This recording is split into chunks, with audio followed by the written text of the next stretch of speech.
hasil survei saya, itu yang umur 30 tahun ke atas sampai sebelum lansia ya, sampai 59, itu hanya 35%.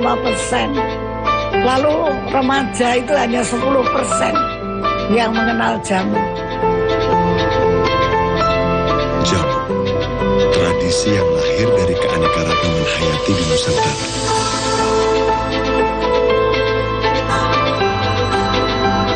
Jamu itu adalah satu-satunya di dunia, sehingga seharusnya kita semua merasa bahwa jamu itu merupakan keunggulan bangsa Indonesia yang sulit disaingi bangsa lain.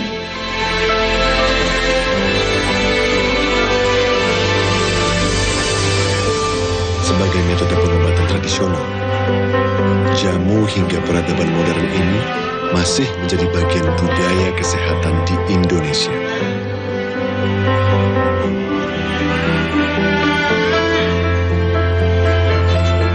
Jadi kesadaran bahwa kita itu memelihara kesehatan melalui minum jamu, itu memang betul-betul harus dicari caranya bagaimana supaya orang-orang muda berpikir seperti itu.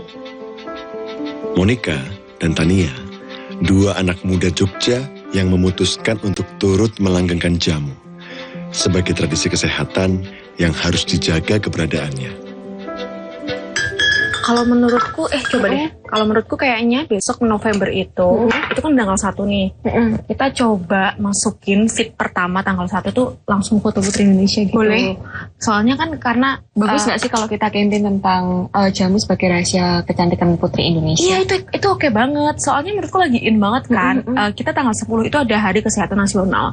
Dimana ini tuh bagus ketika kita bisa nge-blow up lagi nih. Cantik dan sehat itu merupakan salah satu ciri khas orang Indonesia gitu. Benar. Perempuan Indonesia gitu. Kayak gini sih juga bagus sih menurut aku. Yang ini ya? Modelnya. Iya, bagus sih. Soalnya bagus banget sama tone-nya. Cocok ya. Iya, tone-nya warm banget. Suka sih aku. Memanfaatkan teknologi informasi, Monika dan Tania mendistribusikan produk jamunya ke masyarakat.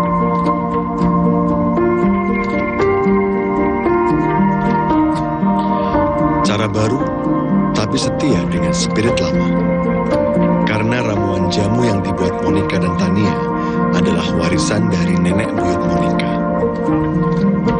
Bahwa kita punya sesuatu yang sebetulnya merupakan mustika dunia. Sehingga sekarang memang yang harus diperbuat itu adalah, kalau yang seusia saya, ya menulis buku apa yang dipikirkan. Kalau yang lebih muda, membuat audiovisual supaya penontonnya itu menjadi lebih banyak, peminatnya lebih banyak. Ketika kami kuliah, kami sering berorganisasi bareng, kemudian ikut lomba bareng, terus terpikir, yuk kita meningkatkan level pertemanan kita. Gimana kalau kita bikin usaha yang relate sama apa yang udah dilakukan keluarganya Monika, yaitu jualan jamu. Eyangnya Monika ini kebetulan adalah penjual jamu sejak 1950. Jadi Monika ini adalah generasi keempat dari eyang buyutnya.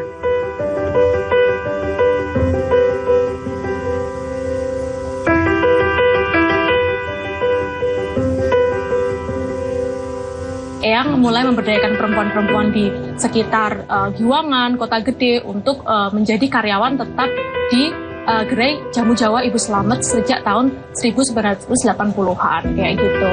Dan sekarang ini saya melanjutkan Jamu Jawa Ibu Slamet, membrandingnya dengan kemasan yang lebih menarik, dengan sosial media yang dekat dengan anak muda dengan nama Jogjamu, jamu dari Jogja.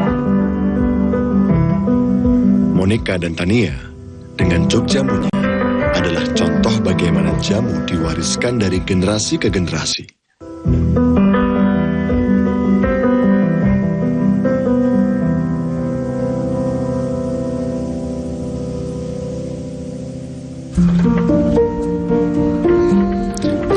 Ini adalah muter, sebuah daerah yang menjadi sentra jamu, dengan para penjual jamu tradisional sebagai penggeraknya.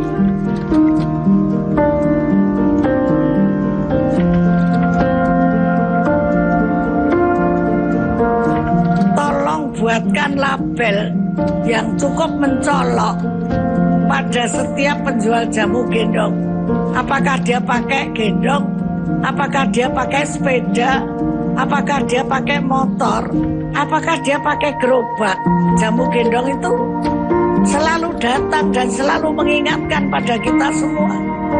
Jadi betul-betul dia itu pahlawan kesehatan bangsa Indonesia. Sejak fajar tiba, Mbah Parinem sudah sibuk di dapurnya, mengolah berbagai rempah menjadi jamu, yang kemudian dikemas dalam botol. Botol-botol jamu itu dimasukkan dalam wadah, yang nanti akan digendong Mbah Parinem berkeliling seputar muter.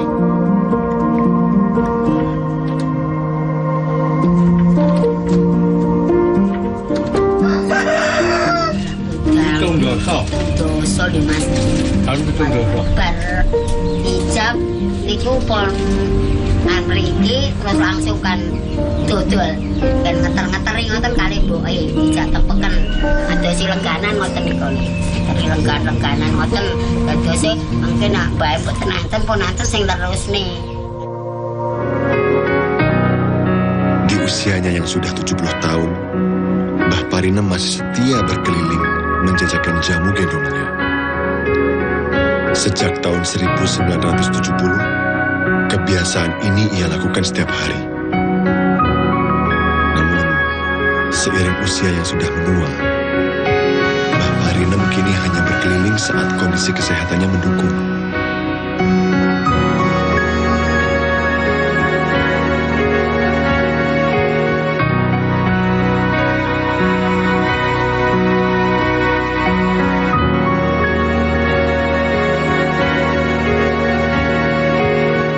Dialah satu-satunya kelompok masyarakat yang selalu membuat jamu, menjual jamu dan mengantarkan kepada pelanggannya tanpa disuruh, tanpa dikasih transport, tanpa dioyak-oyak, tapi dengan setia.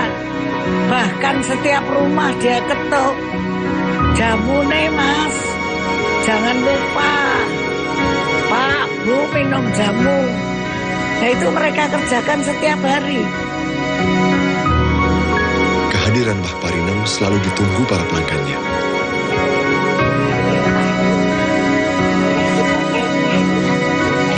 Dan senas lengganane lho itu jamune bae ngoten. Berarti harus pun Itu jamune bae ramet emang ngoten ya.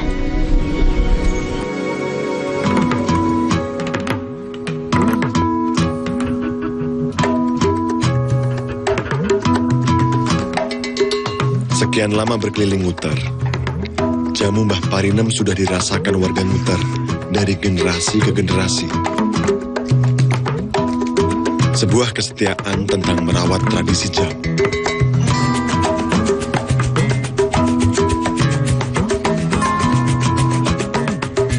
Yen ibu nyusi kan nggih, jamu nggih nyusui. Terus iki kadang nggih bener asem. Dicampur-campur, mboten mesti. Ramuan niku napa temulawak. Terus kates. Wonten niku, wonten bulir tawar, wonten nyusui kan ya.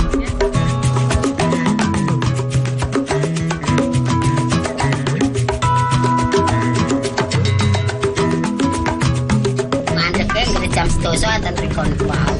Iki bali bakul-bakul sing dereng parek Mas akun waras. Biasane dengaran kowe. Kane kok teko ngoten ta nika wau. Biasane jam 10. Biasane kula jam 12 Mas. Ya dipinggan nika wau kan. Kuwi kan kalau diayi kaku jam 12 sama pinggan. Ya padha wareg. Barang ngombe ngombe wong sitae wareg ngoten.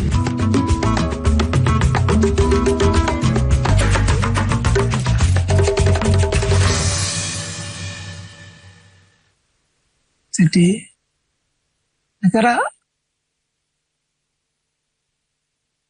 tinggalan leluhur kita itu banyak sekali yang itu. Misalkan obat-obatan, kalau bahasa Jawanya itu loro ki Gusti wis nyediane Mas Anding. Termasuk begagan, sente, itu kan sudah ada, hanya kita yang kurang menggali. Lim Wensin dan Hadi Sumarto adalah warga masyarakat yang peduli dengan keberadaan tanaman obat. Mereka rajin mengajak masyarakat untuk menanam dan merawat tanaman obat di lingkungan rumah. Salah satu tanaman sebagai suplai nutrisi otak, salah satunya menggunakan pegagan selain tadi untuk luka luar. Dia kemampuannya luar biasa. Tidaknya kalau misalnya buat anak-anak yang ketika di sayur, salah satu tambahnya pakai ini. Jadi nanti dipercaya dan memang terbukti kemampuan tumbuh kembangnya otak lebih bagus. Mereka membangun sanggar tani dan menanam berbagai tanaman obat di sana. Tanaman yang bisa dikonsumsi sebagai ramuan tradisional atau sayuran untuk kebutuhan sehari-hari. Fungsinya untuk menghilangkan bau badan, terutama keringat. Supaya keringatnya lebih harum. Sebagai aktivis pertanian, Lim Wensin membantu Hadi Sumarto mengeksplorasi kekayaan manfaat tanaman obat yang diwariskan nenek moyang kita. Ini kalau setahu saya hanya bahan sayuran ini. Bahan sayuran? Ya, dia termasuk untuk urap segala itu. Bahan sayuran, pakan kambing. Ya. Nah, kalau di Tiongkok ini dipakai sebagai bahan dasar dari obat asam urat yang beredar di Indonesia. Betul. Betul. Jadi dia sayur ada tes pahitnya tambah ini. Kalau saya melihat jamu itu kan bagian dari rempah ya. Ya, itu dari satu komoditi yang lengkap ini saja. Kita itu bisa menguasai dunia. Lawang sekarang saja paling rendah nomor 4. Padahal dengan perhatian yang sekenanya. Nah, coba kalau kita serius, kita tekun, kita bekerja keras, ya pasti kita bisa. Dalam kehidupan masyarakat Jawa, kebiasaan menanam tanaman obat atau lebih dikenal sebagai empon-empon sudah dipraktekkan sejak dahulu kala. Di mana empon-empon seperti jahe dan kunyit biasa dikonsumsi warga saat kondisi badan dirasa tidak sehat. Beberapa warga malah menjadikan empon-empon sebagai produk usaha kecil penopang ekonomi rumah tangga mereka. Hal inilah yang dilakukan kelompok wanita tani Mekar dari Ngelean, Sleman. Menjadikan empon-empon sebagai salah satu penopang ekonomi keluarga juga kerap disampaikan Profesor Dwiyati. Beliau adalah peneliti tanaman pangan. Saya tertarik penelitian kunir putih karena kunir putih yang saya teliti ini adalah aromanya mangga. Jadi saya sebagai orang pangan, orang yang mempelajari pangan dan ahli pangan gitu, sangat tertarik ada empon-empon kok aromanya pangan, aromanya mangga. Dan di S3 saya teliti di dalamnya ada apa kok kunir putih jenis mangga ini berkhasiat. Sampai saat ini saya masih penelitian terkait kunir putih jenis mangga ini. Ada sebagai anti diabetes, sebagai anti aging. Dengan sarana kunir putih hasil penelitian saya ini, alhamdulillah yang kolesterolnya tinggi itu bisa normal. Kolesterol normal 200 mg per dl misalnya. Kalau seseorang itu kolesterolnya 300, berangsur-angsur ternyata bisa normal di bawah 200. Yang trigliserid juga demikian, trigliserid bahkan ada yang 998. Padahal normalnya 150, berangsur-angsur ternyata bisa normal. Dan banyak penyakit yang lain, terutama yang terkait dengan kanker, tumor atau miom. Itu kunir putih mengandung ribosum inacting protein sehingga mampu menonaktifkan sel tidak normal, mampu mencegah perkembangan sel tidak normal, bahkan mampu merontokkan sel tidak normal. Jadi manfaatnya besar sekali.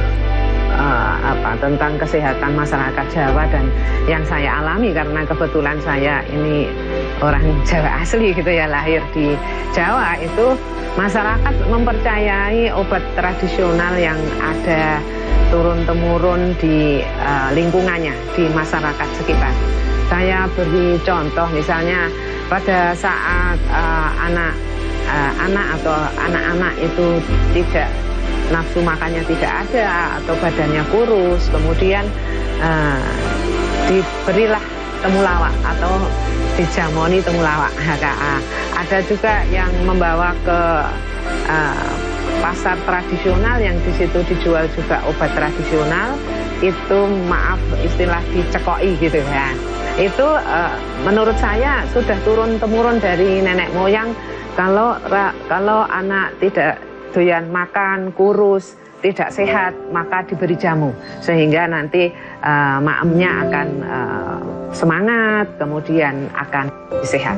Kita harus selalu berusaha menunjukkan bahwa jamu kita, jamu dari Indonesia ini ada khasiatnya. Nah, khasiat itu selain dibuktikan, tetapi juga dibuktikan bahwa seseorang yang minum jamu memang lebih sehat, tetapi juga didukung oleh hasil-hasil penelitian. Jadi kenapa hasil penelitian saya yang saya buat produk ini dipercaya? Bahkan ada yang minum dekan, profesor, pembimbing saya dulu, kemudian ada anggota MPR misalnya beli misalnya seperti itu, ya karena percaya ada dukungan penelitian bahwa yang diteliti itu menunjukkan khasiat. Ya itu sebagian karena kemajuan teknologi ya. Sudah ada yang kalau saya menyebutnya disaintifikasi. Kalau katakanlah jahe, itu mengandung apa saja, bermanfaat untuk apa saja. Bertani pon-pon yang baik, bersatu, kemudian menghasilkan pon-pon yang bermutu. Itu tidak sulit, tapi harus ada kemauan keras. Karena kita ini bangsa yang besar dan bangsa yang agung. Contohnya warisannya ya jamu itu kalau untuk kesehatan. Orang lain nggak punya. Pasar kita itu masih terbuka sekali di tingkat dunia untuk jamu. Dalam filosofi Jawa, sakit merupakan penanda ketidakseimbangan hubungan antara tubuh dengan lingkungan. Sehingga proses penyembuhannya bisa dilakukan dengan memanfaatkan apa yang telah disediakan oleh alam.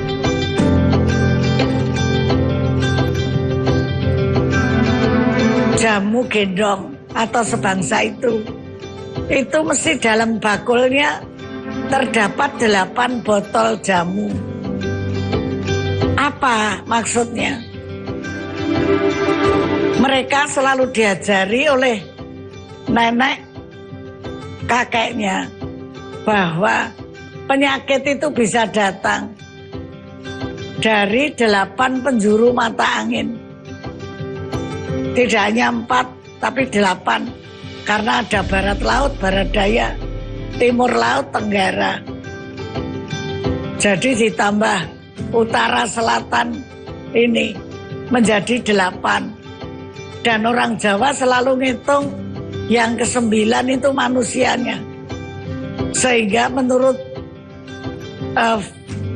filosofi orang Jawa itu kan selalu punya petangan.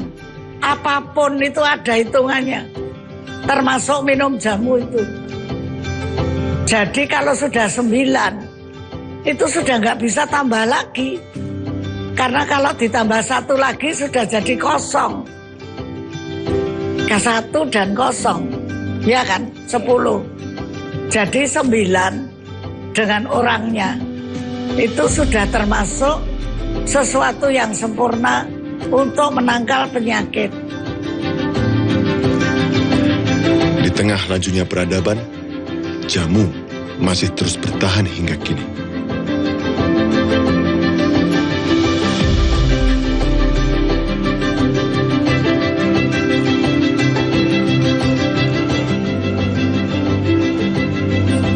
Itu yang memang harus dilestarikan juga, dimulai dikenalkan lagi ke anak-anak saya, ke cucu-cucu jenengan, Mbah. Kita tetap harus bisa menghargai bahwa ada banyak tanaman yang khasiatnya luar biasa yang ada tersedia di halaman kita. Yang jenengan ada apa nih, Mbah? Harapan saya terutama anak-anak muda, terus generasi yang masih muda lagi, ada adik-adik kecil, kenalkanlah pada tanaman-tanaman yang ada di sekitar kita, termasuk tanaman obat, misalkan yang sudah dikatakan tadi, semua sebab tanaman itu mengandung khasiat. Saya kira gitu.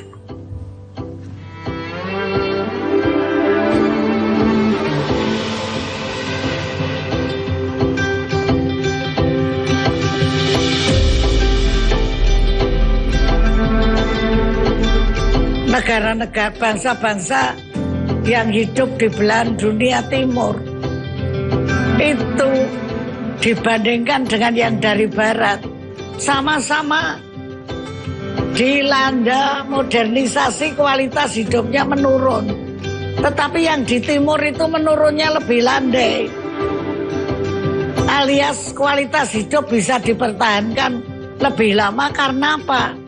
Karena masih ngopeni tradisi. Setiap era memiliki caranya sendiri dalam merawat keberadaan jamu dan tanaman obat. Jogjamu, Mbah Parina, dan para pelaku jamu lainnya adalah agen penjaga tradisi. Merekalah penghubung lintas generasi yang rajin menggaungkan pesan-pesan masa lalu yang masih relevan dengan kehidupan hari ini.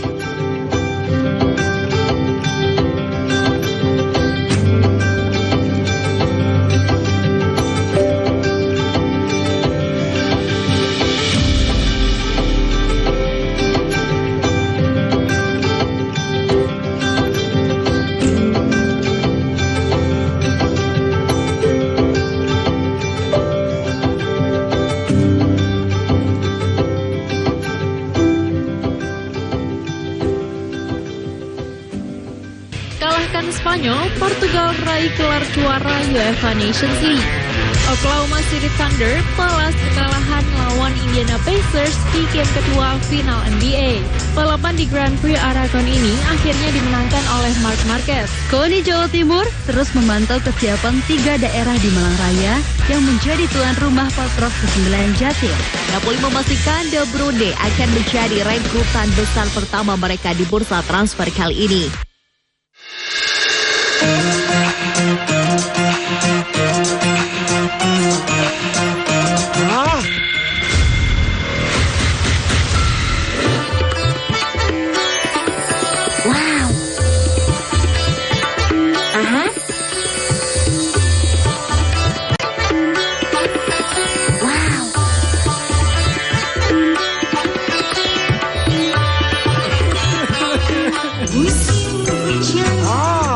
Mantap suaranya. Yahut goyangannya. Stasiun dangdut digoyang tanpa Yahut. 5 dari 8 jembatan putus dan beberapa pelengsengan yang rusak akibat banjir akhirnya diperbaiki. 9 kubur tidak menutup kemungkinan adanya upaya penyelundupan rokok ke Arab Saudi. Tradisi tahunan seperti nyadran atau bersih desa ini masih dilestarikan warga desa Edi, warga Kebomas Gresik, sukses menggeluti budidaya bonsai. Wine berbahan pepaya Bangkok ini ternyata rasanya tak kalah dengan minuman. Saksikan Jatim Awan hanya di JTV. Konco-konco Jawa Timur, saya langsung ke Pak Jum. Jadi masyarakat tetap menjaga hutan, tetap lestari, tapi juga dapat makan di sini. Membedakan cukai asli dan palsu. Tembakau yang ditanam di Indonesia, pertanian, terutama pertanian tembakau, memberikan edukasi pembiasaan. Kapan gizi ini bisa dievaluasi dan tidak? Anak PAUD sama SD kelas 1 sampai kelas 3 kita berikan makan pagi gratis. Makan pagi. Perdagangan ilegal sianida di Surabaya dibongkar Mabes Polri. Berkedok guru spiritual, pria di Mojokerto cabuli 8 perempuan. Jatan ras, Polda Jatim tembak pelaku komplotan spesialis pencurian mobil pick-up antar kota. Larangan kepada perusahaan yang menerapkan batas usia dalam proses rekrutmen kerja. 40 tahun menabung, nenek penjual kue keliling asal Lamongan berangkat haji.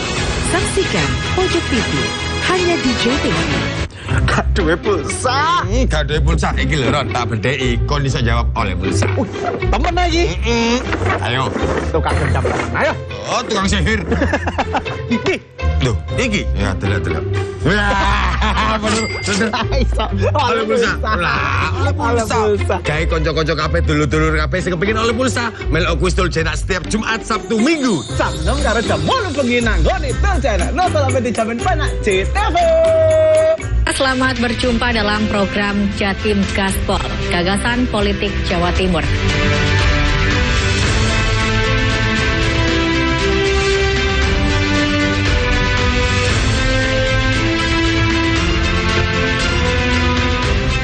Saksikan program dialog gagasan politik Jawa Timur, Jatim Gaspol, tayang setiap Rabu pukul 18.00 hanya di JTV.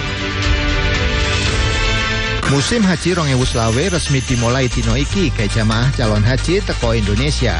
Gubernur Jatim melok langsung nemoni para buruh ambek meringoti dino buruh bareng-bareng. Montor-montor spot iki melaku buanter iring-iringan sadurunge ngalami kecelakaan. Maite pendaki iki akhirnya kasul dievakuasi teko jurang. Saiki faktor nilai akademik dadi prioritas timbangane sistem zonasi utawa jarak. Saksikan Pojok Kampung cuma nang JTV. Kita mencoba untuk menggali apa yang telah ditampilkan KPU dalam literaturnya dia. Tingkat kepercayaan publik masyarakat terhadap penyelenggaraan pemilu ini sudah tinggi. Tapi kita hanya mendapat itu terus terang, tidak transparan laporan itu. Mana yang kalah, mana yang menang, masih ada upaya kasasi. Mudah-mudahan besok bisa memberikan hasil yang melegakan. Benar, berdampak baik pada semuanya lah ini nantinya.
Apa kabar teman-teman? Kembali kita bertemu di kelas kreatif Seni Itu Menyenangkan. Kita akan melanjutkan pelajaran tentang keaktoran. Apa yang harus dimiliki oleh seorang aktor untuk seni peran? Itu yang akan kita dalami soal tentang seni peran. Nah, teman-teman beruntung loh bisa belajar langsung dari aktor dan aktris teater yang hebat-hebat ini.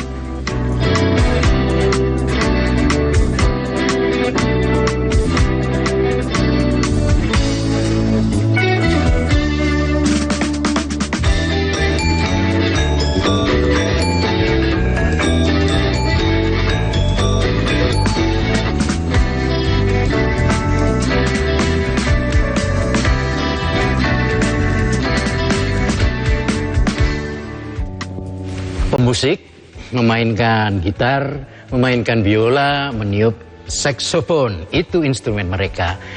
Teman-teman aktor mau berakting memainkan instrumen yang berupa tubuh dan suara selain rasa dan pikir, ya kan? Nah, untuk itu tubuh seorang aktor, seorang pelakon itu sebaiknya selalu siap. Kata orang, aktor membutuhkan tubuh yang sehat, kuat, dan lentur. Untuk sehat dan untuk kuat, banyak latihan-latihan senam ya, exercises yang kalian bisa pilih sendiri. Teater itu sebetulnya sebuah ilmu untuk kita mampu menggambarkan yang ada dalam pikiran kita itu. Misalnya ya, aku ingin. Nah, kalau aku ingin itu, kalau kita melangkah, naik tangga apa turun tangga? Biasanya kalau kata ingin itu, kita kan naik tangga tuh. Aku ingin, kan gitu. Lalu kita praktekkan dengan tubuh kita. Aku ingin. Ada rasa naik, matanya juga benar, tubuhnya juga benar, mulutnya dan suara kita juga benar. Gak mungkin, aku ingin, kan gak mungkin. Gak ada rasanya kan. Aduh capek deh, lihat gesture saya berbeda dengan aku ingin. Nah jadi gini ya, pertama kali semua pun yang ingin kamu pelajari dan kamu lakukan, pusatnya adalah pernapasan. Jadi kamu tarik napas kamu, aku ingin. Ini pengendaliannya. Ini kan latihan nih kita nih, ya kan? Aku ingin, ini pun naik. Aduh, kenapa sih? Itu juga perlu kelenturan tubuh. Nah, untuk itulah sebabnya mengapa tubuh kamu harus dilatih. Di sini saya akan mencoba, bukan mengajari ya, memberbagi tentang jenis latihan tubuh yang berbeda. Sebagai awal, ini saya beri contoh.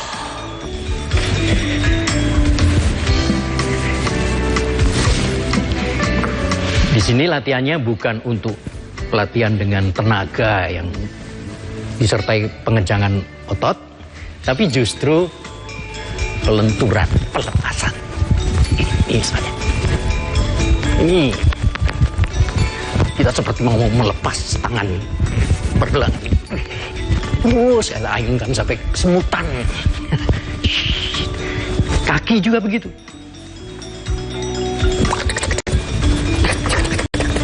Gitu ya, kanan juga.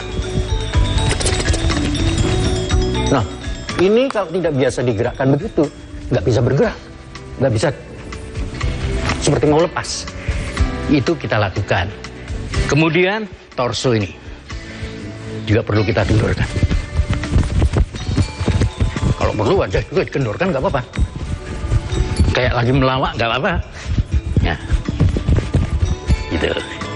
Ini mungkin belum pernah teman-teman lakukan atau mungkin sudah pernah. Yang penting saya mengingatkan jaga keseimbangan kalau melakukan latihan tubuh, jaga keseimbangan dengan antara latihan tubuh yang menggunakan pengejangan otot dengan latihan gerak yang halus, yang tidak menggunakan pengejangan otot. Pakai lagu yang paling enak. Bintang kecil, di mana bintang itu? Di atas kan? Di langit yang biru. Jangan kayak anak taman kanak-kanak, tapi kayak anak SMA. Bahwa ada wilayah atas, wilayah tengah, wilayah bawah. Nah, wilayah atas nggak mungkin kan cita-cita di bawah.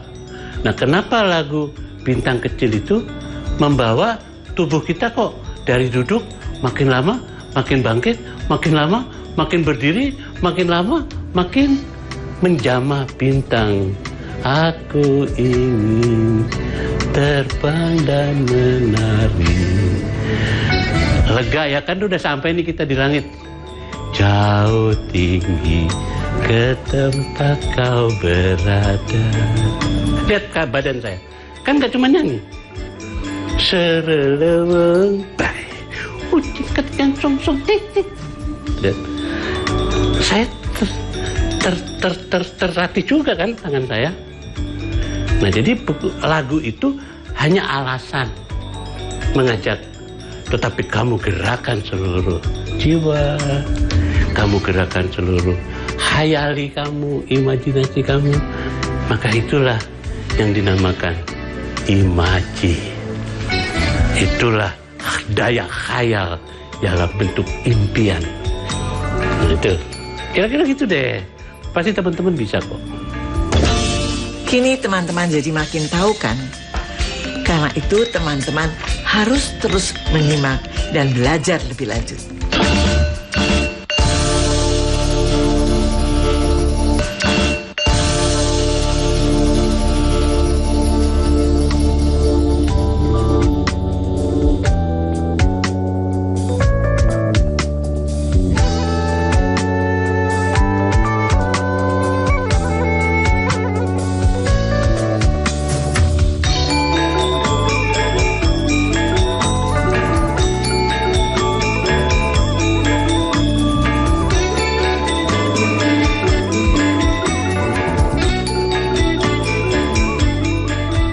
Kita sudah membicarakan tubuh, ini perangkat dasar yang lain yang bersifat lahiriah adalah suara. Suara adalah juga instrumen kita, alat musik kita. Nah, untuk memainkan suara kita ini, mari kita lihat dulu ada apa sih di suara itu, di vokal itu, ada aspek apa saja di sana. Ternyata teman-teman ada aspek yang namanya volume atau keras lirih suara. Ha, ha, ha, ha, keras lirih suara. Ada aspek atau segi tinggi rendah nada suara. Ha, ha. Ada aspek yang lain lagi yang disebut timbre atau warna suara. Apa itu? Ini contoh gampangnya. Ini kursi kayu. Suaranya mengatakan, aku kayu. Ini lantai semen. Itu dia mengatakan, aku semen, bukan kayu. Itu timbre atau warna suara. Nah, baik volume, lalu pitch atau tinggi rendah, dan warna suara bisa kita mainkan, bisa kita variasikan demi mendukung tokoh yang sedang kita mainkan, demi mendukung emosi-emosi tertentu yang sedang kita perankan, yang sedang kita mainkan. Tinggi itu tidak selalu berarti sama dengan keras. Keras dan tinggi itu berbeda.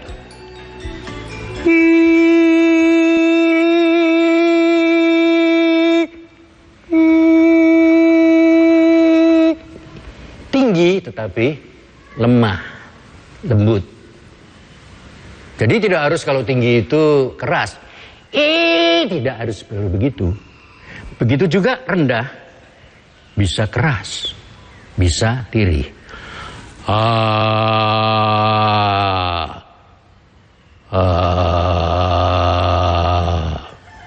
Jadi variasi antara tinggi, rendah, keras, lirih itu bisa kita mainkan.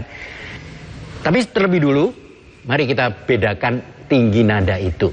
Kita coba meniti, menaiki tangga nada dari rendah ke tinggi. Yang terendah bisa bersama-sama dengan saya. Oh, lalu kita naikkan satu nada ya.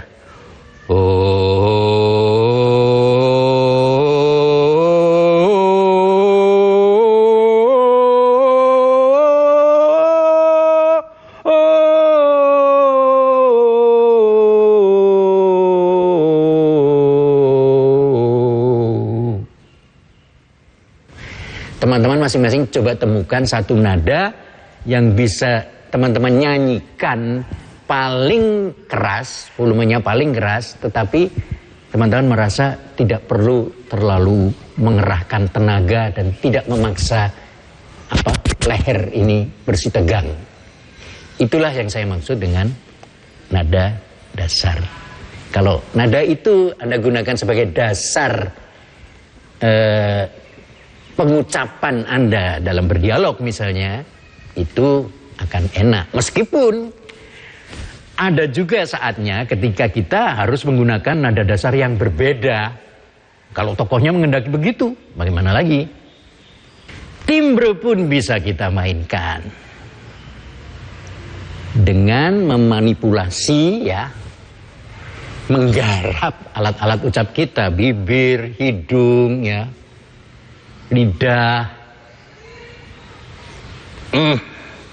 Sekarang aku merasa betul-betul sudah puas. Wow, sekarang aku betul-betul merasa sudah puas. Oh, aku sekarang merasa betul-betul sudah puas. Berbeda-beda timbrenya dengan cara memanipulasi, mengubah-ubah alat-alat ucap kita.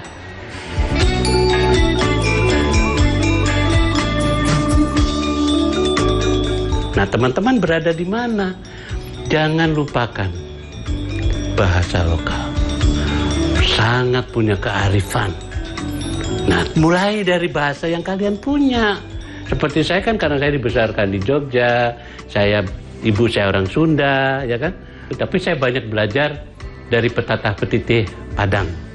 Nah, itu juga membuat saya memiliki moral pencarian itu dari Minang. Alam tak kembang jadi guru. Alam terkembang menjadi guru. Nah, sabubut yang muda lun petanggung jawab. Be anak-anak degebang, be anak-anak dege selawat, itu bahasa Aceh. Ya. Rek kumaha deui. Poho pisan, poho deui.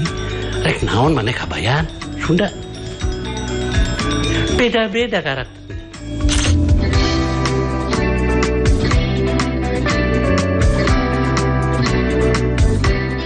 Ya kan, jadi persoalannya itu yang paling menarik dari aktor di Indonesia itu, teman-teman, kita nggak bisa namanya Tengku Umar, logatnya Jawa, ya nggak bisa dong. Ya kan, namanya Tuanku Imam Bonjol, logatnya Ambon, kan nggak mungkin. Nah, jadi dengan demikian saya kira logat itu penting. Nah, teman-teman sudah mendengar penjelasan dan paparan yang menyenangkan tentang dasar-dasar seni peran dan keaktoran. Nanti teman-teman akan lebih banyak mendapat wawasan dan pengetahuan dari mereka. Terus ikuti dengan gembira pelajaran ini. Oke.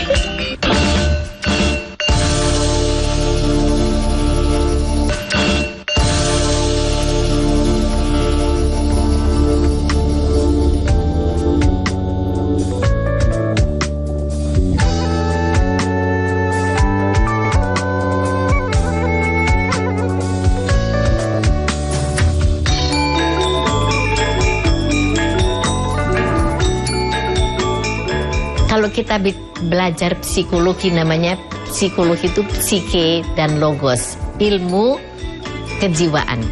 Nah, yang dibilang jiwa itu adalah sesuatu yang perilaku yang tampak dan yang tidak tampak. Nah, dikaitkan dengan seni acting, kita bisa membuat perilaku yang tidak tampak itu tertangkap oleh pemirsanya. Untuk itu kita perlu kemudian membayangkan, merasakan, mengembangkan perasaan dan penghayatan kita, dan itu kemudian akan bisa tampil mungkin tidak di dalam tubuh tapi dalam wajah. Misalnya aku naksir, maka aku mungkin bisa dengan kelirikan mataku, kemudian dengan senyum di tahanku, banyak cara. Ada kelengkapan keaktoran yang lain, kelengkapan dasar keaktoran yang lain yang tidak lahiriah sifatnya, yaitu pikiran dan perasaan. Nah, sebagai perangkat, sebagai instrumen, dia pun perlu kita kelola, perlu kita latih, perlu kita pertajam secara tekun, secara tidak kenal lelah. Karena apa? Gini teman-teman, kalau seorang penulis lakon, dia bercerita tentang tokoh-tokoh, tentang kejadian-kejadian yang menimpa tokoh-tokoh itu, sebenarnya yang dia ceritakan, yang ingin dia sampaikan, bukan hanya kejadian-kejadiannya secara lahiriah itu. Bukan. Melainkan justru apa yang ada di balik yang lahiriah itu. Ada pikiran apa di balik peristiwa yang lahiriah itu. Ada perasaan macam apa di belakang yang tampak atau yang terdengar itu. Jadi ini masalahnya. Sudah pernah tadi disinggung ya teman-teman bahwa kita perlu terus-menerus menumbuhkan sikap kritis, berani menanyakan mengapa setiap kali, mengapa, dan kita usut jawabannya sampai sejauh mungkin. Kalau itu kita lakukan, kita sebenarnya memasuki dunia yang sama dengan dunia penulis lakon, karena penulis lakon itu menulis juga berdasarkan sikap kritis itu, pemikiran kritis dan perasaan tertentu yang dipunyainya tentang keadaan masyarakat misalnya, tentang keadaan kemanusiaan misalnya.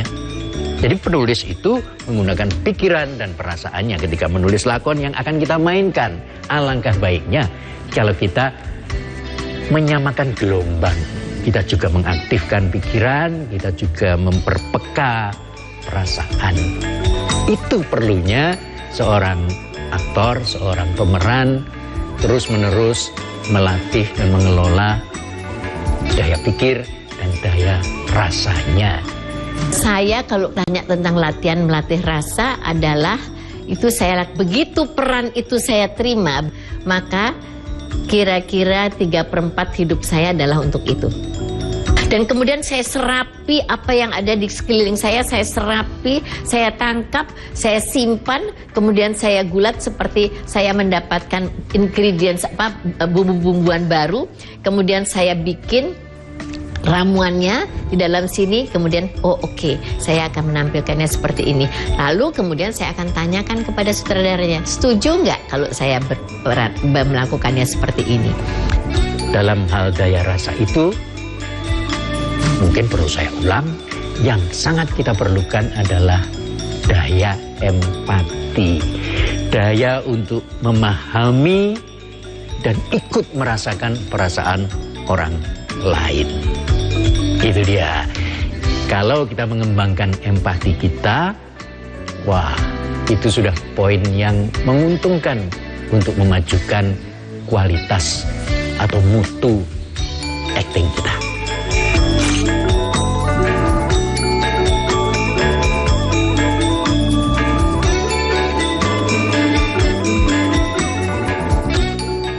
nyanyi di Bali, di Banjar ya. Satu-satu aku sayang ibu. Tidak bisa tuh. Kenapa satu-satu? Mesti dua-dua sayang bapak tuh. Tidak ada satu-satu aja. Bagaimana Pak Slamet nih? Pandai tapi bodoh. Sih. Bagaimana saya tidak bisa menirukan suara mereka? Saya makan di rumah mereka. Saya minum di rumah mereka. Saya tidur di rumah mereka. Asing kengkeng tak baca-baca. Apa susahnya sih menghargai orang? Rendah hati. Kenapa? Itu yang saya bilang, knocking the door. Ketuk pintu. Anybody home? Ada orang di rumah? Ada. Siapa? Cina. Ya jangan pakai bahasa Arab. Kan begitu. Ya kalau ketuk pintu siapa? Orang Arab, ya jangan pakai bahasa Cina. Pasti nggak akan terjadi emotional relation. Nah gitulah deh. Jadi sebetulnya ilmu tuh di sekitar kalian. Ilmu tuh tinggal seperti udara, kamu hirup aja. Itu semuanya ilmu itu. Cuman siapa yang menghirup, kan itu yang penting. Kalau yang menghirup adik-adik dan teman-teman yang sekarang ngikutin acara ini, kan udah diajarin tuh. Buka mata, buka telinga, buka hati, buka perasaan. Tolong dong, jangan ada yang lewat begitu aja. Nah mulai hari ini, coba rasakan. Jadi seorang aktor harus mengembangkan potensi yang dimilikinya. Untuk mengembangkan potensi itu, seorang aktor harus berlatih dengan disiplin. Berlatih, berlatih, berlatih. Itu kata kuncinya. Semoga teman-teman yakin kalau berlatih teater itu sangat menyenangkan. Sampai jumpa di kelas berikut yang lebih menyenangkan.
Lima dari 8 jembatan putus dan beberapa pelengsengan yang rusak akibat banjir akhirnya diperbaiki. 9 koper tidak menutup kemungkinan adanya upaya penyelundupan rokok ke Arab Saudi. Tradisi tahunan seperti nyadran atau bersih desa ini masih dilestarikan warga desa Edi, warga Kebomas Gresik, sukses menggeluti budidaya bonsai. Wine berbahan pepaya Bangkok ini ternyata rasanya tak kalah dengan minuman. Saksikan Jatim Awan hanya di JTV. Kalahkan Spanyol, Portugal raih gelar juara UEFA Nations League.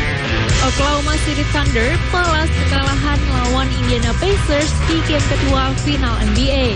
Balapan di Grand Prix Aragon ini akhirnya dimenangkan oleh Marc Marquez. KONI Jawa Timur terus memantau kesiapan 3 daerah di Malang Raya yang menjadi tuan rumah Patrok ke-9 Jatim. Napoli memastikan De Bruyne akan menjadi rekrutan besar pertama mereka di bursa transfer kali ini.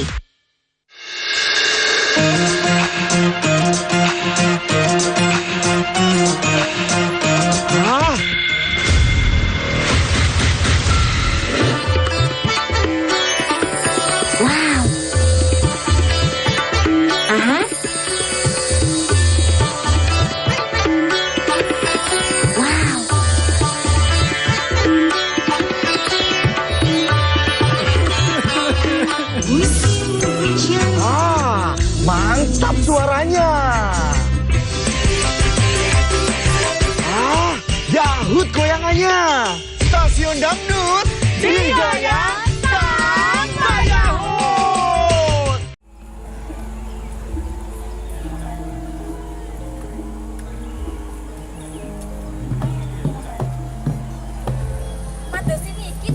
Jawa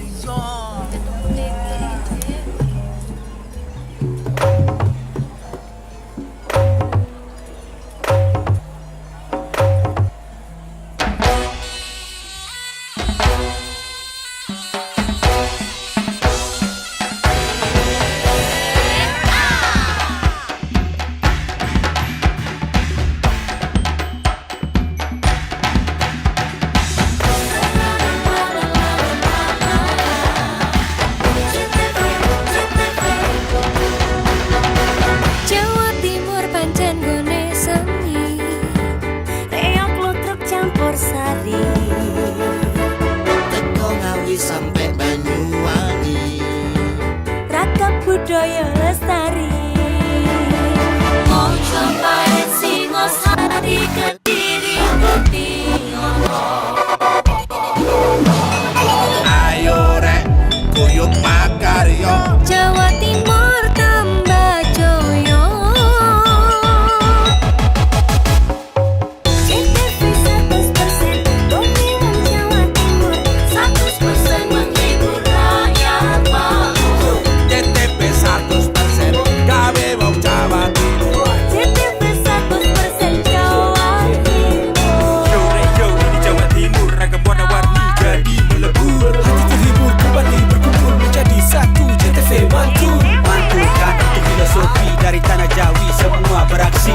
Atur insiden dedikasi, semua seni ada di sini. Jawa Timur pancen gone seni, Reok lutruk campur sari. Teko Ngawi sampai Banyuwangi. Ragam budaya lestari.